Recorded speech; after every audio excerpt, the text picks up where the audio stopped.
Y contamos con las palabras, la ponencia, doctor Miguel Ángel Rodríguez Mackey. El doctor Miguel Ángel Rodríguez es internacionalista, presidente del Instituto Peruano de Derecho Internacional y Relaciones Internacionales, maestría en Relaciones Internacionales y Comercio en el Instituto de Gobierno de la Universidad San Martín de Porres, vicerrector de Asuntos Exteriores del Instituto de Gobierno, ¿no? Asimismo, es exdecano de la Facultad de Derecho y Ciencia Política y Relaciones Internacionales de la Universidad Tecnológica del Perú, profesor de Derecho Internacional en el Comité Jurídico Interamericano de la OEA, miembro titular de la Sociedad Peruana de Derecho Internacional, miembro de número de la Academia Interamericana de Derecho Internacional y comparado, doctor honoris causa por la University of Silver de Panamá, y eso más que todo, y tiene una gran trayectoria en el tema de ponencias internacionales. Doctor, muchísimas gracias, le escuchamos.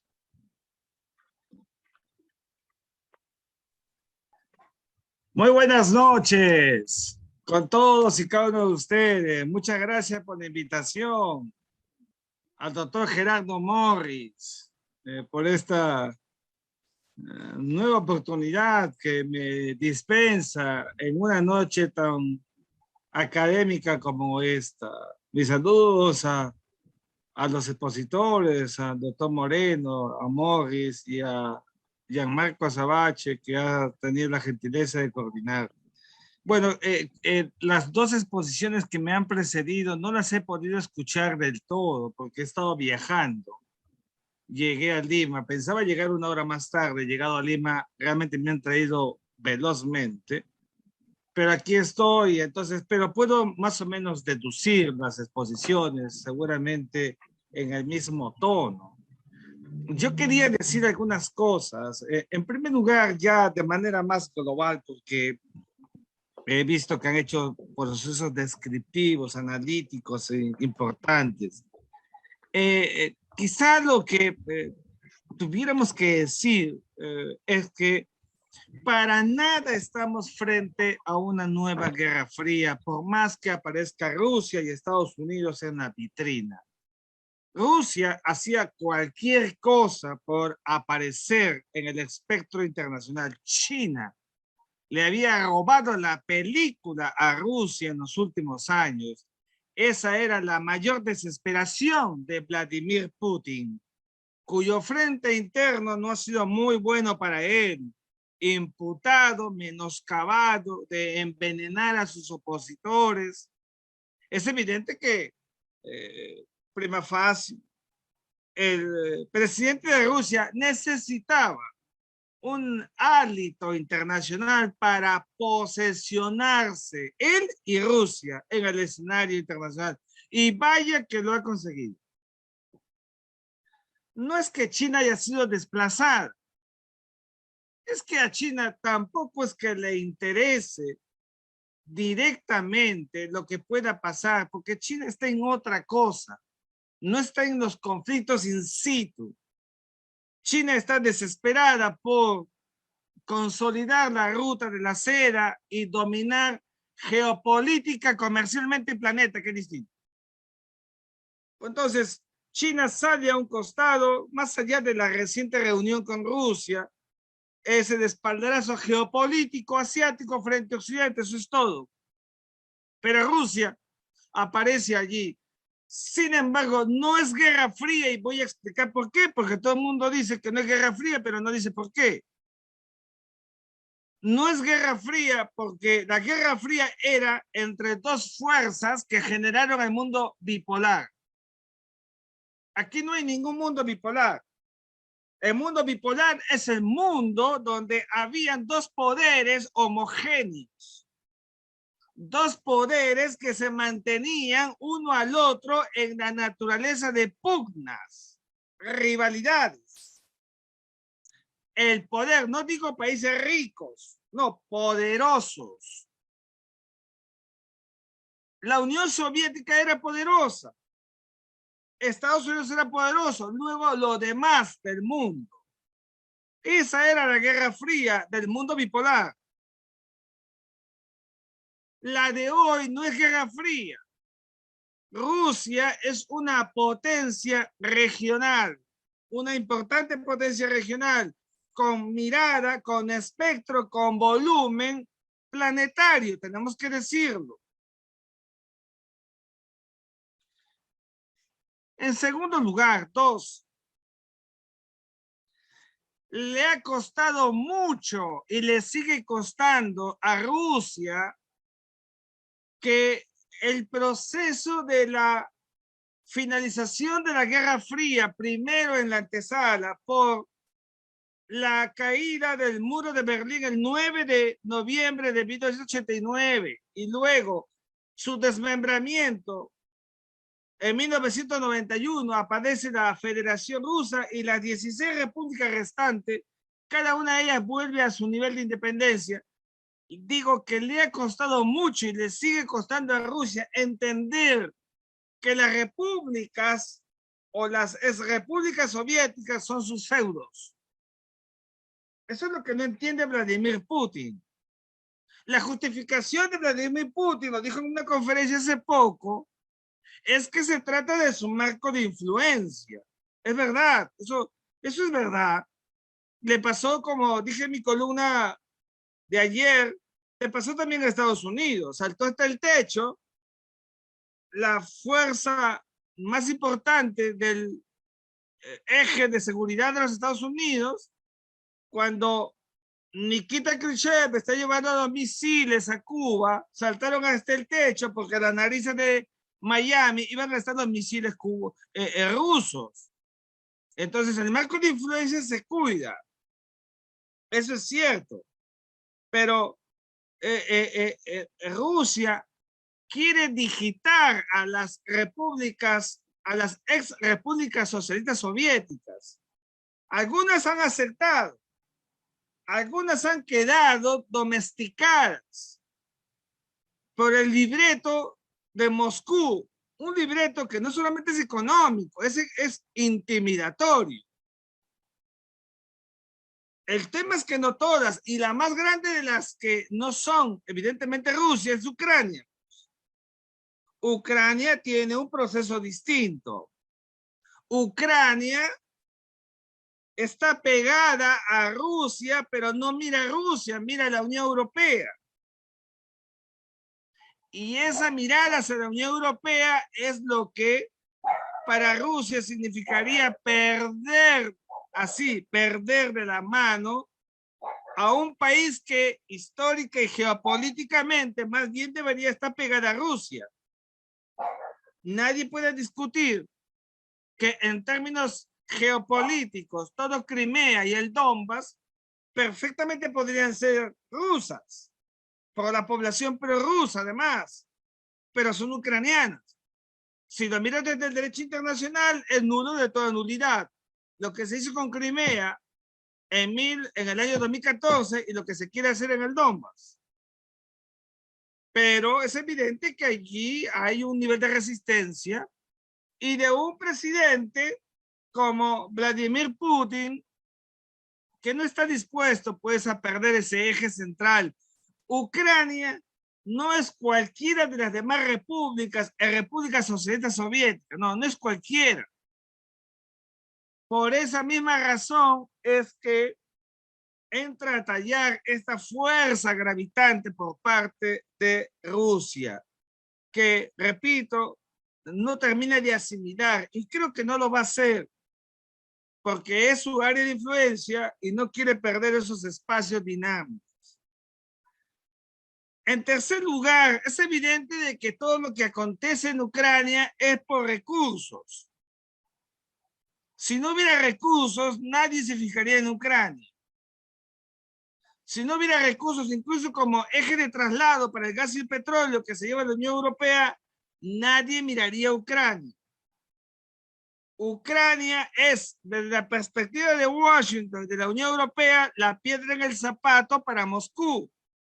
Si es la piedra en el zapato, le conviene a Estados Unidos que esa piedra siga en el zapato para que no camine bien. Por eso desplaza militares. Entonces, aquí tenemos un escenario ni siquiera prebélico, por favor, no es prebélico. De tensiones sí, de movilizaciones sí, pero la etapa prebélica, cuando hay etapa prebélica, se acabó la disuasión. Entonces no es etapa prebélica. Es una etapa disuasiva todavía. Y yo creo que de la tensión y la disuasión tendrá que pasar a la distensión, como lo ha dicho el propio presidente de Ucrania hace pocas horas. No le conviene a nadie una guerra. El mundo, con todas las tecnologías que hoy tiene, realmente tendría poco espacio para soportar una conflagración bélica que pueda desencadenar otros escenarios. Yo he dicho que si hubiera una hipotética guerra, que sigo negando en mis columnas y en las oportunidades que he podido hacer en las conferencias, si hubiera un escenario de guerra, casi sería como una suerte de metástasis bélica. ¿Por qué? Porque va a empezar a dispersarse la enfermedad conflictual. Si se inicia una guerra, yo no veo a los iraníes de brazos cruzados mirando a Israel. Si se inicia una guerra, yo no veo a Kim Jong-un mirando a las estrellas con el misil que acaba de lanzar otra vez, asustando a Corea del Sur y a Japón. Es decir, aquí podría producirse una metástasis bélica. Yo no veo, no veo ese escenario, pero quiero decir que eso podría pasar si acaso no prevalece lo que es una regla de oro en estos momentos en la teoría de las relaciones internacionales, en pugna, que es evidentemente el manejo diplomático. La diplomacia es para sacar provecho de cosas, para obtener resultados. Todos están desesperados. Desesperados porque en verdad sí puede, el ser humano es así, puede pasar que se le vaya de las manos. Y por eso, mientras el nuevo canciller de Alemania cruza el Atlántico, llega y se reúne en la Casa Blanca con Joe Biden, es evidente que lo hace para mostrarle adicción a un Estados Unidos que estaba esperando que Alemania se porte bien y se reporte como tal, porque Angela Merkel, que se llevaba muy mal con Donald Trump, se lleva a medias con Joe Biden y más bien está coqueteando con Rusia porque necesita el gas.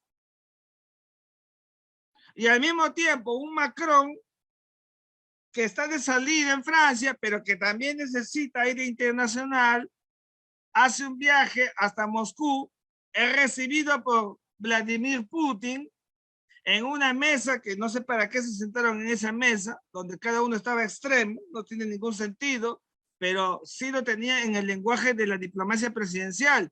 Te quiero cerca, pero lejos, distante. Esa era la idea de Vladimir Putin. Por eso es que a mí me parece Vladimir Putin muy cuco, porque en esa mesa ya ganó.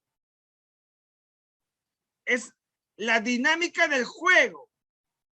En las relaciones internacionales, los gestos y los símbolos determinan los comportamientos.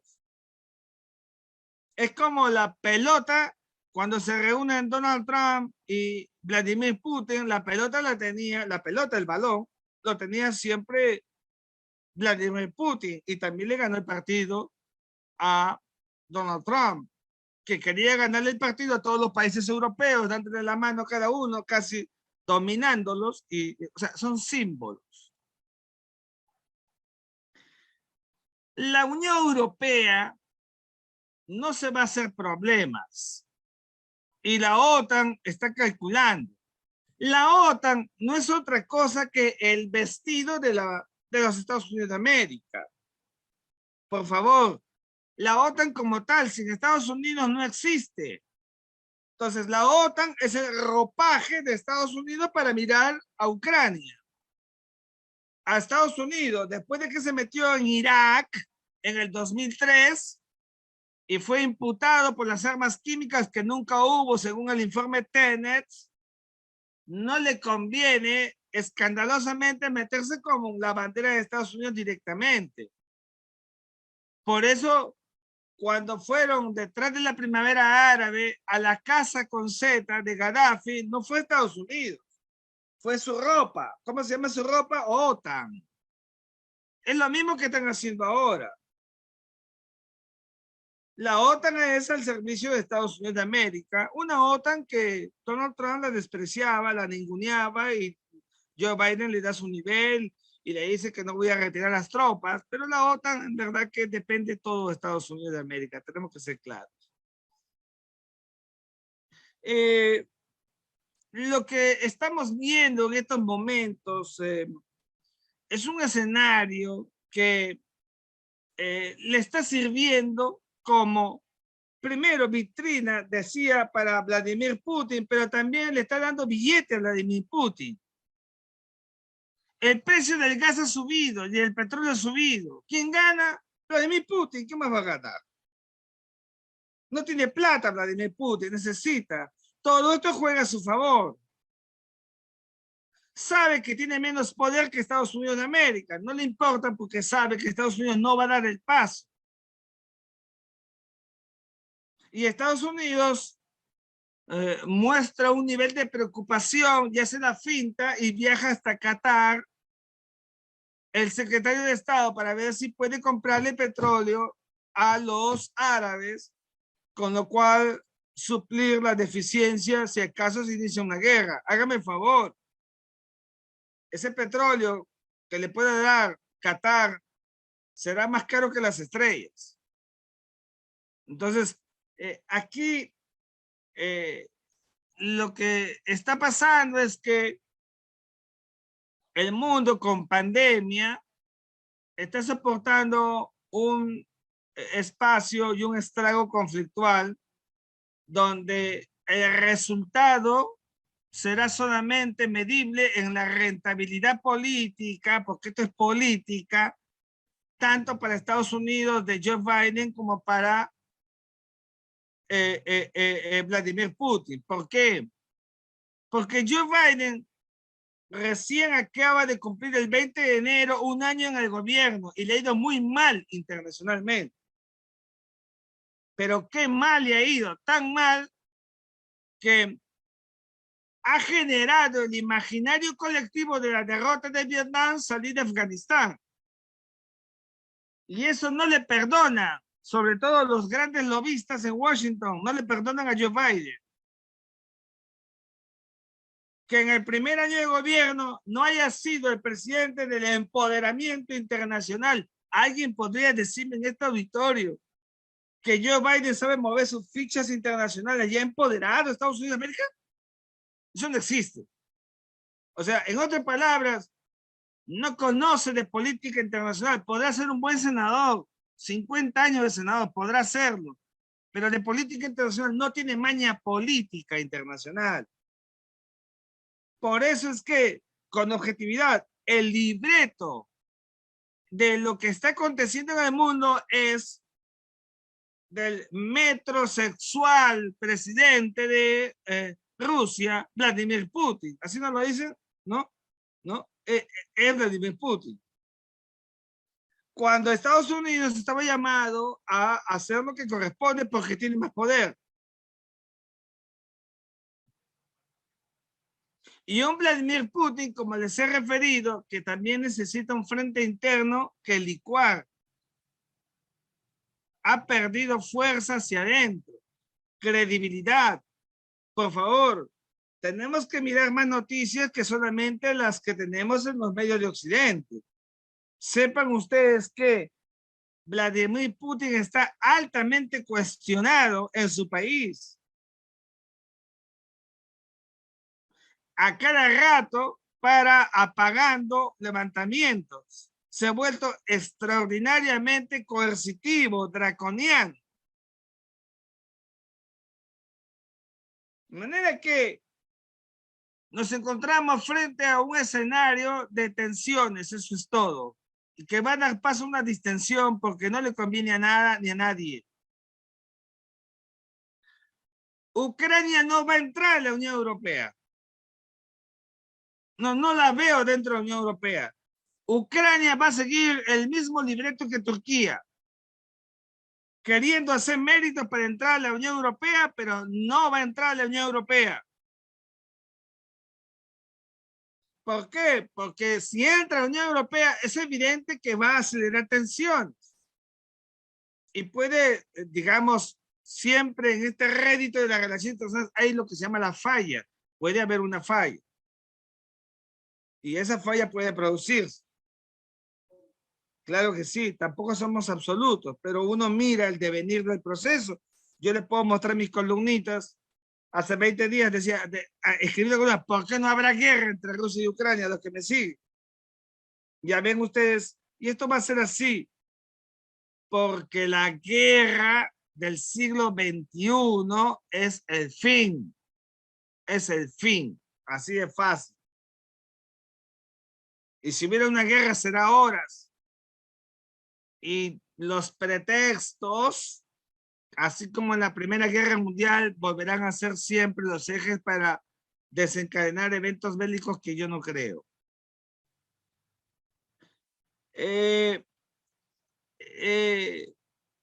A Rusia, miren ustedes, sin que nadie ha escuchado, ni yo tampoco, el famoso Pacto de Varsovia, acuérdense. Claro, lo lógico era hablar de Pacto de Varsovia para contención de OTAN. No, no se habla de Pacto de Varsovia por una sola razón. El Pacto de Varsovia del pasado ya no tiene la adicción que tenía en esa época para apoyar a la Rusia de Nikita Khrushchev, de Brezhnev, de Andropov, de Chernenko, de Gorbachev muy poquito, ya no hay. Por eso que el Pacto de Varsovia está prácticamente deshecho, será otro pacto, ¿no? Pero ya no es el que había antes. De manera que el ajedrez internacional va a terminar colocando a Ucrania en el lugar que le corresponde. Un país que tiene que soportarse geopolíticamente en un nivel de neutralidad. Uno dirá, sí, pero tienen derecho de ser independientes en la decisión de hacia dónde orientan. Sí, claro que sí. Yo no quiero entrar allí para no entrar a hacer filosofía. Yo quiero acá quedarme en la teoría de las relaciones internacionales y la seguridad y defensa.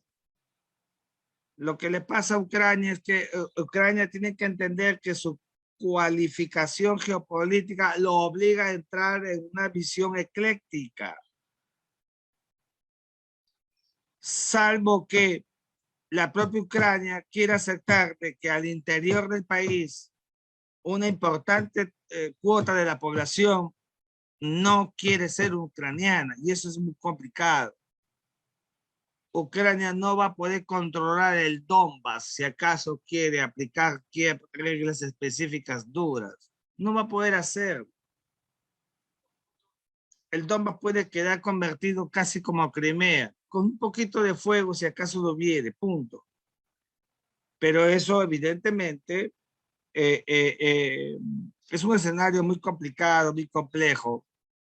El propio presidente de Ucrania hoy día en la mañana salió muy preocupado a decir que no crean que se viene ninguna guerra, por favor, tranquilidad, solución pacífica, porque sabe que el que más va a perder no va a ser ni Rusia ni Estados Unidos. Claro, Rusia perderá económicamente, ya sabemos que económicamente siempre le va mal por las sanciones de la ONU, por las sanciones de Estados Unidos, y a Estados Unidos le irá mal políticamente. Y cuando digo Estados Unidos, estoy diciéndolo en términos de realismo político, le irá mal a Joe Biden, que le hace camita a un Donald Trump que en el 2024 querrá ser presidente de Estados Unidos otra vez.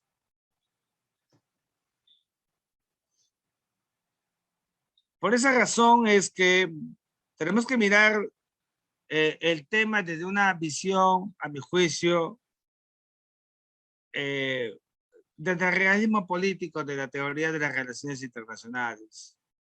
Estoy persuadido que está entrando en una etapa en que ya no va a haber más espacio para la atención, porque las atenciones permanentes también van a degenerar, se van a gastar. Entonces, cuando la atención es permanente, lo que no suele ser la atención siempre rápida, entonces va a dar paso a una distensión, no les va a quedar otra. Si no, van a perder hasta legitimación internacional para la atención. Y todo el mundo les va a perder la atención. Y entonces van a decir, Estos están haciendo el juego de juego de la ronda y no hacen nada ni dicen nada y pierden atención internacional y eso tampoco les conviene. Por eso que de la atención tendrá que pasar a la distensión. No sé cuántos minutos me faltan, me quedan, yo creo que ya he terminado, ¿no? Miren, quizás finalmente quisiera decir lo siguiente.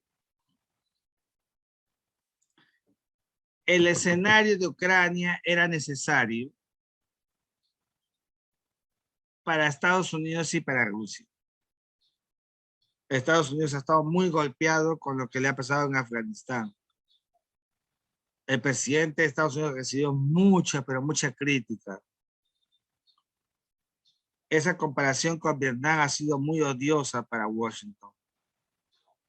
Y Vladimir Putin, ya les digo que necesitaba tener un espacio. Los chinos, mientras las tensiones han estado avanzando, siguen negociando y en medio de las tensiones acaban de llegar a un acuerdo regional, de integración regional con los países de ASEAN. Vean ustedes, ¿se dan cuenta? Los chinos están en otra, es como los hindúes, también están en otra. Están en la conquista del mundo económico. Eso tenemos que mirarlo desde esa perspectiva. Nadie debe de dudar de que Estados Unidos tiene mucho más poder militar que Rusia. El tema está en que el poder militar y su fuerza y su tamaño para mirar el problema de Ucrania no sirve mucho.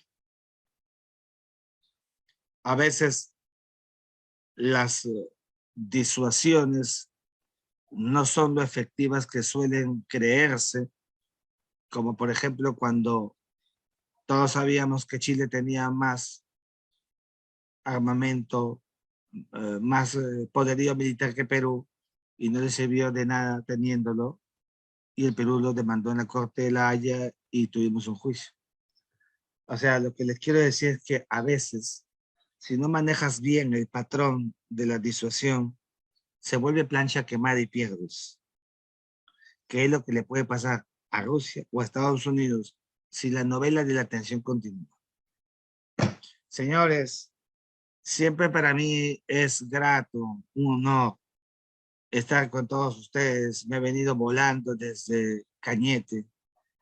Agradezco a los que han corrido rápido para llegar y estar con Gerardo Morris. Nunca puedo faltarle, porque siempre me invita y además es muy preocupado por los temas de la academia.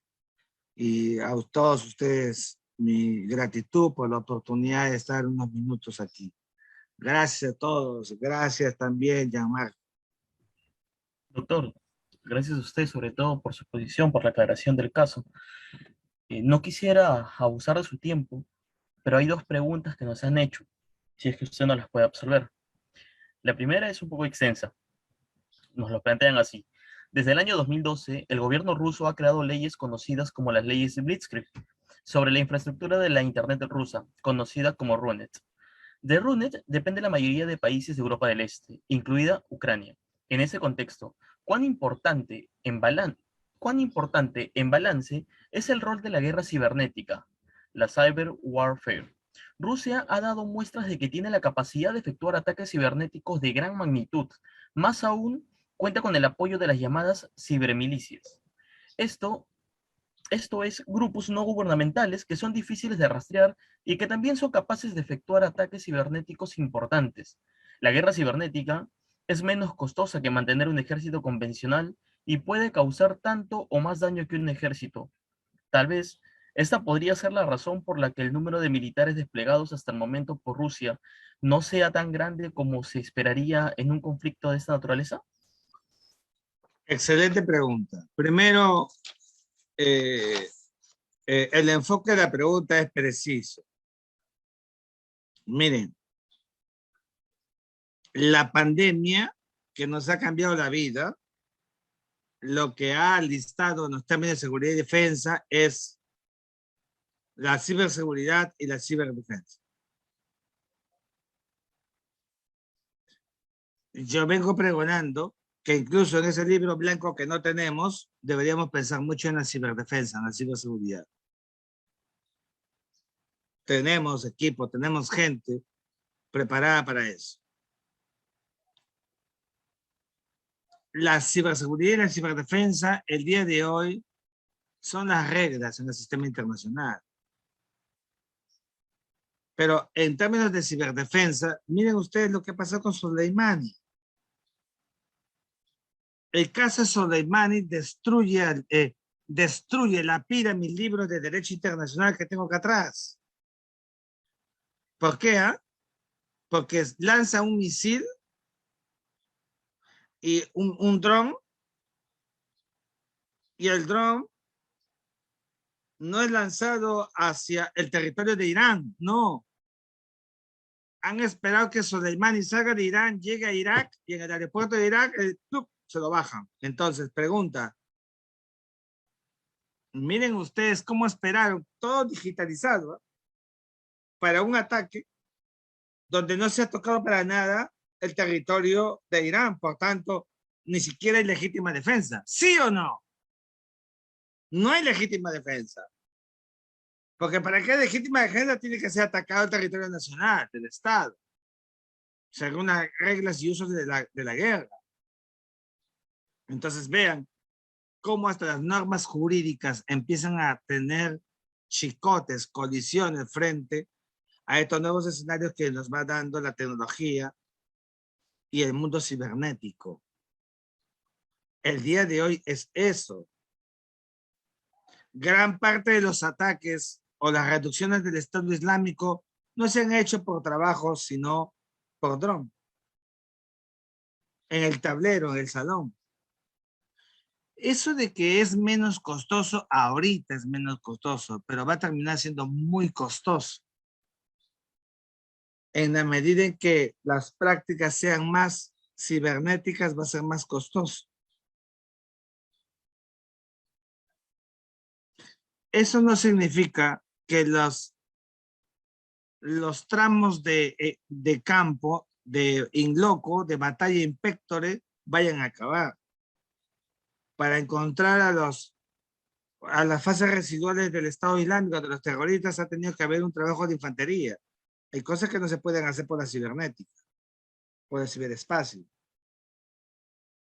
Pero sí estoy de acuerdo, por eso decía que la pregunta tiene buen enfoque. Yo acabo de dictar un curso completo de ciberseguridad y ciberdefensa en el CAE. 2 meses completito.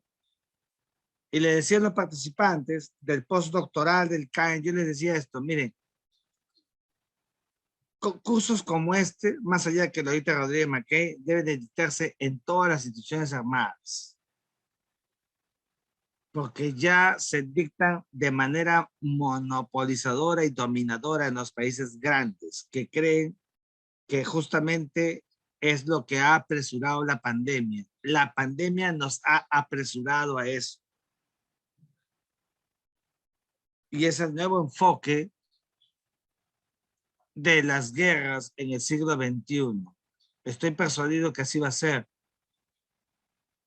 Y incluso todos los movimientos, tácticas y estrategias ya terminan siendo en un salón como este. Es parte de la ciclicidad en la evolución del conocimiento y de las tecnologías de la sociedad humana. No todos los tiempos iban a ser como los picapiedras. Todo va cambiando en el sistema internacional. Gracias. No, a usted, doctor, gracias por aclararnos la pregunta. Aquí tenemos una segunda pregunta de parte de la señorita Izaguirre. Nos señala, económicamente, ¿cuál es el impacto que este conflicto pueda traer a América Latina, considerando ya la limitada expectativa de crecimiento de los países de la zona? Bueno, primero quiero decirle que no hay un solo país en América Latina que no haya crecido. O sea, tenemos que quitarnos... la buena pregunta es de bona fide, yo lo entiendo, pero díganme qué país de América Latina no ha crecido durante la pandemia. ¿Qué país de América Latina no está creciendo? Lo que sí es verdad que el impacto de un conflicto nos va a llegar. Ah, claro. Cualquier situación de menoscabo económico en el mundo se trae abajo a las zonas de la periferia planetaria. Eso ha pasado así. cuando hay una frase, una etapa frustrante de impacto en el mundo económico internacional por una guerra, lo que sea, o una depresión, se trabaja un gobierno. O no me van a decir que la guerra, digo que la Gran Depresión de 1929 se trajo abajo a Augusto Beleguía al año siguiente. Ah, claro. Eso y otras cosas más, por supuesto, pero contribuyó notablemente. Entonces, América Latina, claro, la pandemia ha otra vez acrecentado la pobreza, eso es cierto, porque que crezca no significa que hay desarrollo, como todos sabemos. Pero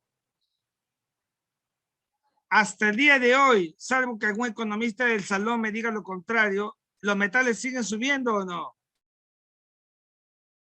Si los metales siguen subiendo, nos va bien, pues. Bueno, le va bien a los ricos.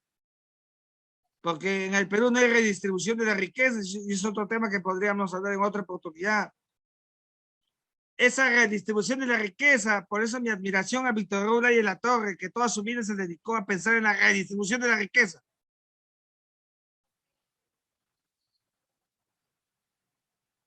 Que nunca hemos aprendido. Pero la pandemia nos ha latigado, nos ha hecho más una sociedad dispersa, con desavenencias, ¿no? Ha aligerado fases explosivas en el cono sur, ha profundizado las líneas ideologizadas, todas esas cosas que ya conocemos, que no quiero entrar en esos temas para no extender, pero que sí es cierto que América Latina va a ser impactada, por más que el precio de los metales esté alto, por más que América Latina haya estado creciendo, siempre va a ser impactado porque nosotros no somos el cordón umbilical del mundo. Para Estados Unidos somos su patio trasero y el patio trasero no se riega como las plantas de la parte de delante de la casa. Tenemos que decir las cosas por su nombre. Así que siempre vamos a ser impactados. Lamentablemente es el parte del realismo político que nos va a pasar. Yo aspiro y espero, repito, que no haya guerra. No va a haber guerra. Porque a todos le va a ir muy mal con un conflicto bélico. Y vamos a decirlo también de otra manera, ¿no? Tampoco es que Ucrania sea, digamos, el, la cenicienta del sistema internacional como para que Estados Unidos le dedique todas sus energías. Cuidado. No es tampoco como para dejar todo mirando la oferta de la paz internacional, de la hegemonía internacional para Estados Unidos, ni tampoco para Rusia. Es la gran verdad. Claro, sí, es un poco más costoso en términos de rentabilidad política y geopolítica para Rusia, que tiene a Ucrania a su costado.